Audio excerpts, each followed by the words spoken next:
براءۃ من اللہ ورسولہ الی الذین عاہدتم من المشرکین فسیحوا فی الارض اربعۃ اشہر واعلموا انکم غیر معجز اللہ وان اللہ مخزی الکافرین صدق اللہ العظیم۔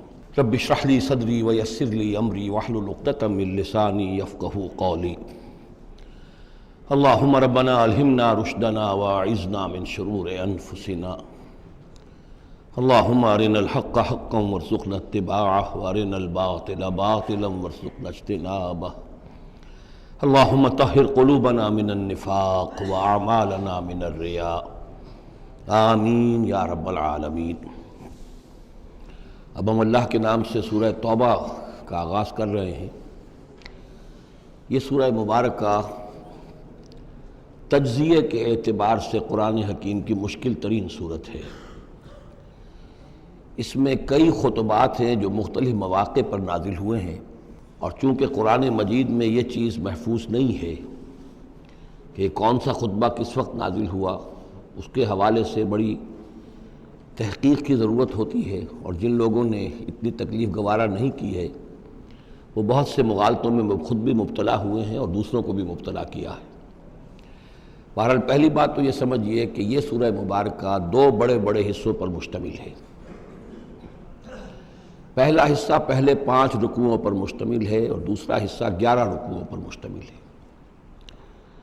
فلسفہ دین اور فلسفہ رسالت کے اعتبار سے ان دونوں حصوں کے مابین فرق یہ ہے کہ نبی اکرم صلی اللہ علیہ وسلم کی جو بعثت ہوئی تھی، براہ راست بعثت جن میں سے آپ خود تھے، یہ بعثت خصوصی ہے، بعثت خاصہ ہے کہ جو مشرکین عرب کی طرف ہے، بنی اسماعیل کی طرف ہے۔ ایک آپ کی بعثت عمومی ہے پوری نوع انسانی کی طرف، آپ دو بعثتوں کے ساتھ مبعوث فرمائے گئے۔ آپ کی جو بعثت خصوصی ہے الی اہل العرب، بنی اسماعیل، مشرکین عرب، چونکہ آپ انہی میں سے تھے اور انہی کی زبان میں آپ نے آخری اتمام حجت کر دیا، لہذا ان کے ضمن میں اللہ تعالیٰ کا جو قدیم قانون ہے رسولوں کے بارے میں کہ اگر کوئی قوم جس کی طرف رسول بھیجا جائے اور وہ اتمام حجت کر دے اور پھر بھی وہ قوم تسلیم نہ کرے تو اس قوم کو ہلاک کر دیا جاتا تھا، عذاب استیصال۔ تو اس قوم کے حق میں تو یہ آخری فیصلہ جو ہے اللہ تعالیٰ کا اسی قانون کے تحت نافذ ہوا۔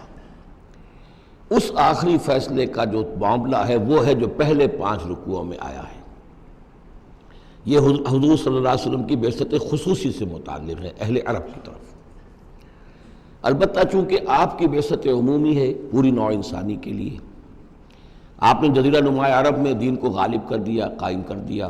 بعثت خصوصی کا تو گویا کہ آخری مقصد آخری درجے میں مکمل ہو گیا، لیکن یہ بعثت عمومی کے کام کا آپ نے آغاز فرمایا ہے صلح حدیبیہ کے بعد۔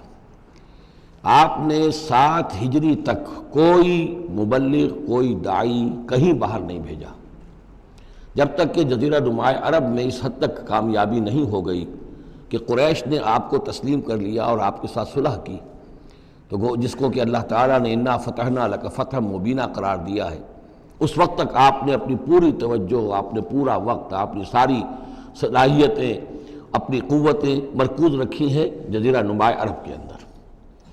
البتہ جب اس حد تک کام پورا ہو گیا سن 7 میں، سن 6 میں صلح حدیبیہ ہوئی ہے، تو اس کے بعد آپ نے نامہ بر بھیجے، اپنے خطوط بھیجے، قیصر کے نام بھیجا، کسریٰ کے نام بھیجا، مقوقس کے نام بھیجا، نجاشی بھی اب جو اس وقت تھا، وہ نجاشی جو ایمان لائے تھے فوت ہو چکے تھے، ان کی تو غائبانہ نماز جنازہ بھی حضور نے پڑھائی تھی۔ اب جو نجاشی تھے وہ مسلمان نہیں تھے، ان کے پاس بھی خط گیا۔ ان خطوط کے نتیجے میں سلطنت روما سے ایک ٹکراؤ شروع ہو گیا۔ غزوہ موتا ہوا اور اس کے بعد غزوہ تبوک۔ یہ جو 2 غزوات ہیں ان کا تعلق حضور کی بعثت عمومی سے ہے کہ اب بیرون ملک عرب آپ کی دعوت کا اور آپ کی اقامت دین کی جد و جہد کا دائرہ وسیع ہو رہا ہے۔ تو 11 رکوع اس سورہ مبارکہ کے اس سے بحث کر رہے ہیں، وہ غزوہ تبوک کے گرد ہیں۔ ان میں سے 4 رکوع وہ ہیں کہ جو غزوہ تبوک کے لیے ذہنی تیاری کے لیے، اور اس کے بعد کچھ آیات وہ ہیں کہ جو تبوک جاتے ہوئے اور تبوک سے واپسی پر نازل ہوئیں، اور کچھ حصہ وہ ہے جو تبوک سے واپس آ کر نازل ہوا، وہ تو ہیں 11 رکوع جو چھٹے سے شروع ہو کر 16ویں تک جائیں گے مسلسل۔ البتہ پہلے 5 رکوع وہ ہیں کہ جن میں اندرون جزیرہ نما عرب، اندرون ملک آپ کے جو مشن تھا اس کی تکمیل کا جو آخری مرحلہ تھا اس کا اعلان ہو رہا ہے۔ اب یہ جو 5 رکوع ہیں ان میں بھی ایک عجیب تقسیم ہے۔ ان میں 2 رکوع وہ ہیں کہ جو سن 8 ہجری میں فتح مکہ سے قبل نازل ہوئے، ان میں تیار کیا گیا ہے مسلمانوں کو فتح مکہ کے لیے کہ وہ نکلیں، اور ساری رد و قدا ہو رہی ہے کچھ لوگوں کی طرف سے، کچھ منافقین کی طرف سے، کچھ سادہ دل مسلمانوں کی طرف سے، نیک دل مسلمانوں کی طرف سے، کچھ ایسے لوگوں کی طرف سے کہ جن کے وہاں رشتہ دار ہیں کہ اب اگر جنگ ہوگی اور جا کر ہم حملہ کریں گے مکے پر تو اس سے یہ ہے کہ ان رشتہ داروں کو بھی غضب پہنچے گا۔ کچھ ایسے مسلمان تھے جن کی فیملیز وہاں تھیں اور انہیں اندیشہ تھا کہ وہ کہیں جب یہ چکی پیسے گی تو کہیں گندم کے ساتھ گھن بھی نہ پیس جائے۔ تو ایک رد و قدا ہے جو ان 2 رکوعوں میں آپ کو ملے گی کہ جو نازل ہوئے ہیں سن 8 میں فتح مکہ سے قبل، اور 3 رکوع وہ ہیں کہ جو نازل ہوئے ہیں سن 9 میں ذی قعدہ کے بعد۔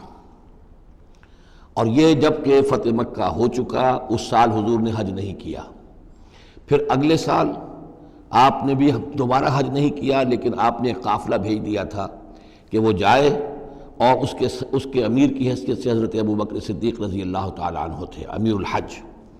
لیکن جب وہ قافلہ روانہ ہو چکا تھا ذی قعدہ سن 9 میں، تو پھر وہ آیات نازل ہوئیں کہ جو 3 رکوعوں پر مشتمل ہیں، جن میں آخری اعلان کیا گیا ہے کہ اب آئندہ یہاں کوئی مشرک حج کے لیے نہیں آئے گا۔ سن 9 کا حج وہ مشترک تھا، اس میں اہل ایمان بھی تھے اور اہل شرک بھی تھے، مشرکین مکہ بھی تھے، ان کو بھی اجازت تھی۔ اور وہاں اعلان کیا گیا کہ آئندہ مشرکین کے ساتھ اللہ کا کوئی معاہدہ نہیں ہے، اور ایک مہلت دی جا رہی ہے اتنے وقت معین کی، اس کے اندر یا تو وہ اسلام لے آئیں اور یا ان کا قتل عام ہو جائے گا۔ یہ سخت ترین آیات ہیں قرآن مجید کی کہ جو اس حصے میں نازل ہوئی ہیں، لیکن اس کا فلسفہ سمجھ لیجئے، یہ قائم مقام ہے اس عذاب استیصال کے، جو عذاب قوم نوح پر آیا، قوم ہود پر آیا، قوم صالح پر آیا، قوم شعیب پر آیا، سدوم اور عمورہ کی بستیوں پر آیا، آل فرعون پر آیا، وہ اب مشرکین عرب پر اس لیے آنا ضروری تھا کہ ان کی طرف حضور بھیجے گئے، انہی کی زبان میں کتاب اتار دی گئی، ان پہ اتمام حجت ہو گیا، حق مبرہن ہو گیا۔ اب اگر وہ ایمان نہیں لا رہے ہیں تو عذاب استیصال کے مستحق ہو چکے ہیں۔ البتہ یہ کہ انہیں پہلی قسط جو دی گئی عذاب کی وہ تو غزوہ بدر کی شکل میں تھی، اب آخری یہ ہے کہ چیلنج کر دیا گیا کہ اب اتنی مدت کے اندر اگر تم ایمان لے آؤ گے تو تمہاری خیریت ہے، نہیں لاؤ گے تو تمہیں قتل کر دیا جائے گا۔ اور اس میں خود بخود امپلائڈ تھی یہ بات کہ اگر تم نہ ایمان لانا چاہو نہ قتل ہونا چاہو تو جزیرہ نما عرب کو خیر بات کہہ کے چلے جاؤ، جہاں سینگ سمائے چلے جاؤ، اب عرب میں نہیں رہ سکتے۔ اس جزیرہ نما عرب کو پاک کر دیا جائے گا شرک سے۔ تو 2 رکوع وہ 3 یہ، اب اس میں ایک اور کمپلیکیشن ہے، یہ 2 رکوع پہلے اور 3 رکوع بعد میں، ترتیب زمانی تو یہ ہے، ان 3 رکوعوں کا ایک رکوع پہلے نکال کے لے آیا گیا ہے۔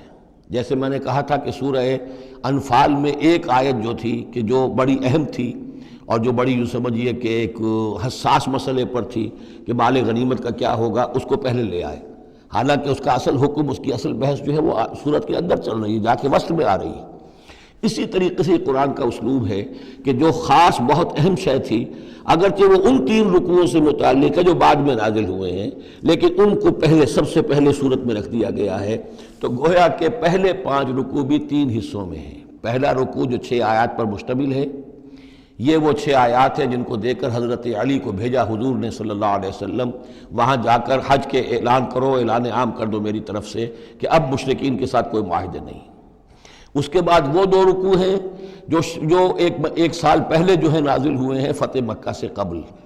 پھر 2 رکوع وہی ہیں کہ جو ان 6 آیات کے تسلسل میں ہیں جو ذی قعدہ سن 9 ہجری میں نازل ہو رہے ہیں۔ تو یہ 3 حصوں میں پہلے 5 رکوع ہیں، لیکن ان 5 رکوعوں کا تعلق محمد الرسول اللہ صلی اللہ علیہ وسلم کی بعثت خصوصی کا جو تکمیلی مرحلہ ہے در حقیقت اس سے ہے۔ برات من اللہ ورسولہ، اعلان برات ہے، لا تعلقی کا اعلان ہے اللہ اور اس کے رسول کی طرف سے۔ الی الذین عاہدتم من المشرکین، ان لوگوں کی جانب جن سے اے مسلمانوں تم نے مشرکوں میں سے معاہدے کیے. اللہ کی طرف سے سارے معاہدے ختم. البتہ یہ بڑا کیٹیگوریکل سٹیٹمنٹ جو آیا ہے، اس کے بعد اس کے اندر تھوڑی تھوڑی وہ جو ہے تفصیل جب آئے گی تو اس میں رعایتیں دی گئی ہیں، لیکن اعلان ایسا ہے. اور اس صورت سے پہلے، یہ واحد صورت ہے قرآن مجید کی جس سے پہلے آیت بسم اللہ نہیں ہوتی. اور اس کا سبب یہ بیان کیا ہے حضرت علی رضی اللہ تعالیٰ عنہ نے کہ یہ صورت تو ننگی تلوار لے کر نازل ہوئی ہے. آیت بسم اللہ میں تو اللہ کے نام ہے الرحمن الرحیم، تو یہ صورت جو ہے یہ تو ننگی تلوار لے کر نازل ہوئی ہے. اہل شرک کے لیے جو اعلان اس میں کیا گیا ہے کہ ان کو قتل کیا جائے گا، قتل عام ہوگا، تو گویا کہ اس کے مضامین جو ہیں اللہ تعالیٰ کی وہ رحمانیت اور رحیمیت کے ساتھ بظاہر ان کی مناسبت نہیں ہے، اس لیے اس صورت سے قبل آیت بسم اللہ نہیں لکھی جاتی. واللہ عالم. برات من اللہ ورسولہ الی الذین عاہدتم من المشرکین، اعلان برات ہے، اعلان لا تعلقی ہے اللہ اور اس کے رسول کی طرف سے ان تمام لوگوں سے کہ جن سے مسلمانوں نے معاہدے کیے. فسیحوا فی الارض اربعۃ اشہر، تو گھوم پھر لو اس زمین میں یعنی اس جزیرہ نما عرب میں 4 مہینے کی تمہیں مہلت دی جا رہی ہے. وَاعْلَمُوا أَنَّكُمْ غَيْرُ مُعْجِزِ اللَّهِ، اور جان لو کہ تم اللہ کو عاجز نہیں کر سکتے، اللہ کو شکست نہیں دے سکتے. وَأَنَّ اللَّهَ مُخْزِي الْكَافِرِينَ، اور اللہ تعالیٰ کافروں کو رسوا کر کے رہے گا. اب ان کے لیے یہ آخری جو ہے قسط جو ہے اللہ تعالیٰ کی طرف سے عذاب کی وہ آ کر رہے گی. یہ جو کیٹیگوریکل سٹیٹمنٹ آیا ہے یہ ان معاہدوں کے ضمن میں تھا کہ جن میں کوئی میعاد معین نہیں تھی، غیر میعادی معاہدے. عام معاہدہ ہے دوستی کا، نو وار پیکٹ ہے، اس کے لیے کوئی ٹائم لمٹ نہیں ہے. ان کے لیے تو کھلم کھلا کہہ دیا کہ ٹھیک ہے 4 مہینے کی ہم مہلت دے رہے ہیں، اس کے بعد ہمارا کوئی معاہدہ نہیں. اور یہ بالکل معقول بات ہے، اس لیے کہ ایک ہی دن میں نہیں کیا ہے. وہ بات بھی ہو گئی کہ معاہدہ پہلے جو ہے ان کی طرف پھینک دیا گیا، فَأَنبِذْ عَلَيْهِمْ عَلَىٰ سَوَاءٍ، اعلان کیا جا رہا ہے، اور پھر ایک دن میں اقدام بھی نہیں ہو رہا، 4 مہینے دیے جا رہے ہیں. تو یہ ہے معاملہ ان کا جو معاہدے غیر میعادی تھے جن میں کوئی مدت معین نہیں تھی. وَأَذَانٌ مِّنَ اللَّهِ وَرَسُولِهِ إِلَى النَّاسِ يَوْمَ الْحَجِّ الْأَكْبَرِ، اور اعلان عام ہے اللہ اور اس کے رسول کی طرف سے لوگوں کی جانب حج اکبر کے دن. یوم الحج الاکبر، بڑے حج کے دن. بڑے حج سے مراد حج ہے. یہ ہمارے ہاں جو عام خیال ہے کہ جمعے کو حج ہو تو حج اکبر ہے، یہ بغیر کسی بنیاد کے ہے. اصل میں عمرہ جو ہے وہ حج اصغر ہے، اور جو حج ہے وہ حج اکبر ہے. عمرہ بھی ایک چھوٹا حج ہے، تو وہاں اکبر اور اصغر اس اعتبار سے ہوتے ہیں. تو یوم الحج الاکبر، جب جو حج آ رہا ہے اس دن ان اللہ بریء من المشرکین ورسولہ، اعلان عام. چونکہ حج میں تو تمام اطراف و اکناف جو ہیں جزیرہ نما عرب کے وہاں سے لوگ آئے ہوئے ہیں، تو اعلان عام ہو جائے گا کہ اللہ تعالیٰ بری ہے، الگ ہے، اس کا کوئی معاہدہ مشرکین کے ساتھ نہیں ہے، نہ صرف اللہ بلکہ اس کے رسول بھی. وَإِن تُبْتُمْ فَهُوَ خَيْرٌ لَكُمْ، اور اگر تم باز آ جاؤ، توبہ کر لو تو تمہارے لیے بہتر ہے، اسی میں خیریت ہے. وَإِن تَوَلَّيْتُمْ، اگر تم پیٹھ موڑ لو گے، روگردانی کرو گے، فَاعْلَمُوا أَنَّكُمْ غَيْرُ مُعْجِزِ اللَّهِ، تو سن رکھو تم اللہ کو عاجز نہیں کر سکتے، تم اللہ کو شکست نہیں دے سکتے. وَبَشِّرِ الَّذِينَ كَفَرُوا بِعَذَابٍ أَلِيمٍ، اور ان کافروں کو اے نبی بشارت دے دیجئے دردناک عذاب کی. إِلَّا الَّذِينَ عَاهَدتُّم مِّنَ الْمُشْرِكِينَ، اب یہاں ایک استثناء ہو رہا ہے. یہ ہے جن کے ساتھ میعادی معاہدے تھے، 2 سال کا معاہدہ ہے، 1 سال کا معاہدہ ہے، 6 ماہ کا معاہدہ ہے، اس کو مستثنیٰ رکھا. غیر میعادی معاہدہ تھا، یہ اعلان کر دیا اور 4 مہینے کی مہلت دے دی. جو میعادی تھا اس کو فرمایا الا الذین عاہدتم من المشرکین، ہاں اس کے سوا وہ لوگ ہوں گے کہ جن سے تم نے مسلمانوں مشرکین میں سے جن سے معاہدے کیے. ثم لم ینقصوکم شیئا، پھر انہوں نے کوئی کمی نہیں کی، کوئی شے جو ہے جو بھی شرائط تھی اس میں سے کسی میں کوئی کمی نہیں کی، وہ اپنے معاہدے کی شرائط کی پابندی کرتے رہے. وَلَمْ يُظَاهِرُوا عَلَيْكُمْ، اور نہ تم پر تمہارے دشمنوں کی کوئی مدد کی، احداً کسی کی بھی. فَأَتِمُّوا إِلَيْهِمْ عَهْدَهُمْ، تو ان کے لیے ان کی مدت مکمل کر دو. إِلَىٰ مُدَّتِهِمْ، جو بھی مدت ہے، کسی کی 2 سال کی ہے، کسی کی 6 مہینے کی ہے.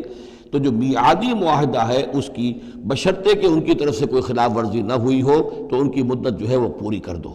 ان اللہ یحب المتقین، یقیناً اللہ تعالیٰ تقوی والوں کو پسند کرتا ہے. فَإِذَا انسَلَخَ الْأَشْهُرُ الْحُرُمُ، جب یہ مہینے جو رعایت کے مہینے ہیں، پناہ کے مہینے ہیں، یعنی 2 شکلیں ہو گئی. جیسے عورت کی جو عدت ہوتی ہے، فرض کیجئے کہ طلاق دی گئی تو ایک عدت تو یہ ہے کہ 3 ماہ جو ہے یا 3 حیض آ گئے، لیکن اگر وہ اگر حاملہ ہے تو وضع حمل تک وہ عدت رہے گی۔ اسی طریقے سے جن لوگوں کا کوئی میعاد مقرر نہیں تھی ان کے لیے 4 مہینے مقرر کر کے اور ان کے معاہدوں کا اعلان کر دیا۔ جن کی میعاد مقرر تھی کہا کہ جیسے ہی میعاد ختم ہوگی پھر معاہدہ نہیں ہوگا، اب یہ رینیو نہیں ہوگا، لیکن یہ کہ اس مدت کی تکمیل کر دی جائے گی۔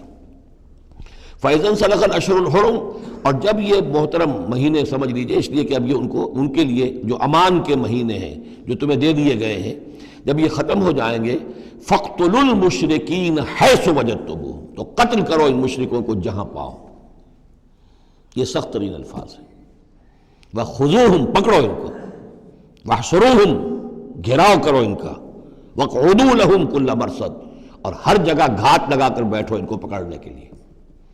یہ آخری ہے جو گویا کہ ان کی رسوائی، اب ظاہر بات ہے یہ آیات پڑھ کر سنائی گئیں، مشرکین موجود تھے، اس سے بڑی رسوائی اور کیا ہوگی؟ کس انداز میں اب انہیں چیلنج کیا جا رہا ہے؟ یہ رسوائی، واللہ مخزی الکافرین، اللہ ان کافروں کو رسوا کر کے رہے گا۔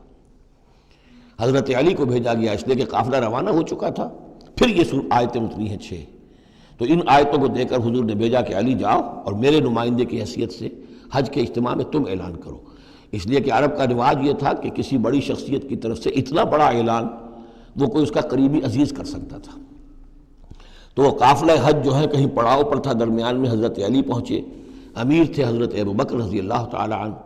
تو جب حضرت علی وہاں پہنچے ہیں تو پہلا سوال کیا حضرت ابوبکر نے، امیر او مامور، آپ امیر بنا کر بھیجے گئے یا مامور؟ اگر تو مجھے معذور کر کے آپ کو امیر بنا کر بھیجا ہے حضور نے تو آپ یہاں بیٹھیے، میں ادھر بیٹھوں گا، لیکن اٹ مسٹ بی نون ہو از ہو، اور اگر آپ مامور ہیں میں ہی امیر ہوں تو بھی ٹھیک ہے، لیکن معلوم ہونا چاہیے۔ یہ نظم کا معاملہ ہے دین کے اندر، جماعتی زندگی، اور مسلمانوں کا حال یہ ہو گیا کہ سب سے زیادہ غیر منظم قوم دنیا میں مسلمانوں کی۔ یہاں یہ کہ آتے ہی پہلی بات یہ ہو رہی ہے امیرون اور مامورون، بات طے ہو جانی چاہیے۔ آپ امیر ہو کر آئے ہیں تو میں چارج دیتا ہوں آپ کو، اور مامور ہے تو مجھے معلوم ہونا چاہیے۔ ان کا مامورون، میں مامور ہی بنا کے بھیجا گیا ہوں، امیر الحج آپ ہی ہیں، البتہ ان آیات کا اعلان میں کروں گا حضور کی طرف سے حج کے اجتماع میں، اس میں یہ اعلان ہو رہا ہے۔ فَإِذَا انْسَلَخَ الْأَشْهُرُ الْحُرُمُ فَاقْتُلُوا الْمُشْرِكِينَ حَيْثُ وَجَدتُّمُوهُمْ وَخُذُوهُمْ وَاحْصُرُوهُمْ وَاقْعُدُوا لَهُمْ كُلَّ مَرْصَدٍ فَإِنْ تَابُوا وَأَقَامُوا الصَّلَاةَ وَآتَوُا الزَّكَاةَ، پھر اگر وہ توبہ کریں، نماز قائم کریں، زکوٰۃ ادا کریں، فَخَلُّوا سَبِيلَهُمْ، تو ان کا راستہ چھوڑ دو، کھول دو، مسلمان ہو گئے۔ ان اللہ غفور الرحیم، یقیناً اللہ غفور الرحیم ہے۔ وَإِنْ أَحَدٌ مِّنَ الْمُشْرِكِينَ اسْتَجَارَكَ، اور اگر مشرکین میں سے کوئی شخص آپ سے پناہ طلب کرے، حتیٰ یسمع کلام اللہ، اتنا بڑا ہمیں الٹیمیٹم دے دیا گیا ہے، بہت سے لوگ ہوں گے ابھی تک انہوں نے توجہ کی ہی نہیں، سوچا ہی نہیں محمد کیا کہہ رہے ہیں، کیا دعوت ہے۔ اب یہ کہ تمام جزیرہ نماء عرب کے لوگوں کو اتنا بڑا الٹیمیٹم آ گیا ہے تو وہ سنجیدگی سے سوچنے پہ مجبور ہوئے کہ یہ کیا بات ہے، کیا دعوت ہے جس کے لیے ہمیں یہ الٹیمیٹم دے دیا گیا۔ تو اگر ان میں سے کوئی آپ سے امن مانگے، امان مانگے، پناہ طلب کرے تاکہ وہ آپ کے پاس آ کر اللہ کا کلام سنے، حتیٰ یسمع کلام اللہ، یہ آیت میں نے کوٹ کی تھی تعارف قرآن میں کہ قرآن اللہ کا کلام ہے، وہ اس حوالے سے حتیٰ یسمع کلام اللہ، یہاں تک کہ وہ آپ کے پاس آئیں، اللہ کا کلام سنیں، ثم ابلغہ مامنا، پھر انہیں ان کی امن کی جگہ پر پہنچا دیں۔ یہ نہ ہو کہ وہیں کہہ گئے اب کرو فیصلہ، اسلام قبول کرتے ہو کہ نہیں کرتے، ورنہ تمہاری گردن اڑاتے ہیں، نہیں، وہ امان لے کر آیا تھا، کلام اللہ سننا چاہتا تھا، اب فیصلہ وہ جو بھی کرے لیکن اس کو جا کر اپنے گھر اس کے امن کی جگہ تک پہنچا دو۔ ثم ابلغہ مامنا ذالک بانہم قوم لا یعلمون، اور یہ اس لیے کہ یہ لوگ ہیں کہ جو علم نہیں رکھتے، انہیں پتہ ہی نہیں ہے، یہ ابھی تک غافل ہی رہے، انہوں نے سنجیدگی سے سوچا ہی نہیں ہے کہ یہ دعوت کیا ہے۔ یہ 6 آیات جو ہیں ان کا سلسلہ اب جڑے گا چوتھے رکوع کے ساتھ جا کر۔